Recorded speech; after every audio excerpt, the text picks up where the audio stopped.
A national paramedic shortage is being felt here at home as the Cleveland Division of EMS is fighting an uphill battle to recruit and retain paramedics and EMTs. News 5's Jordan Vandenberg has more on how this staffing crunch is being felt across public safety.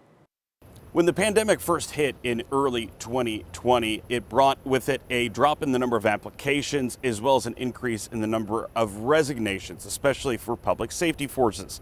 And public safety leaders from the city of Cleveland tell me that it will be a tough hill to catch up on, but it's one that they have to do.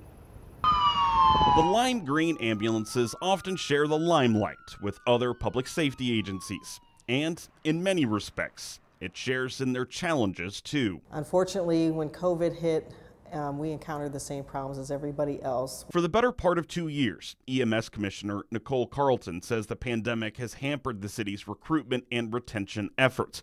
And the proof is in the declining number of applications. We took everybody who was qualified, and now we're trying to have larger classes to account for the attrition and then the staffing decrease during COVID. We're also working against a high workload and lower pay compared to the surrounding suburbs. Mark Barrett, the president of the Cleveland Association of Rescue Employees, says the staffing shortage comes at a critical juncture as the union and the city continue contract negotiations.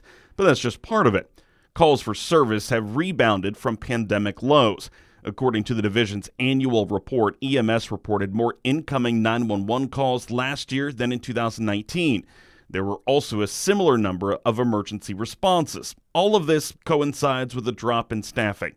Public Safety Director Kerry Howard believes the Bibb administration and a new labor agreement could help. Equipment-wise, staffing-wise, and he's been very supportive, and we're grateful for that. And we'll see a turnaround, we believe, at the end of our contract negotiations. Nothing but stagnant wages, and these private ambulance companies are now paying more, which is so surprising because the city used to pay almost double what private ambulances pay. Data shows a rebounding call volume and staffing crunch have affected overall response times, which are nearly 2 minutes longer than they were in 2019.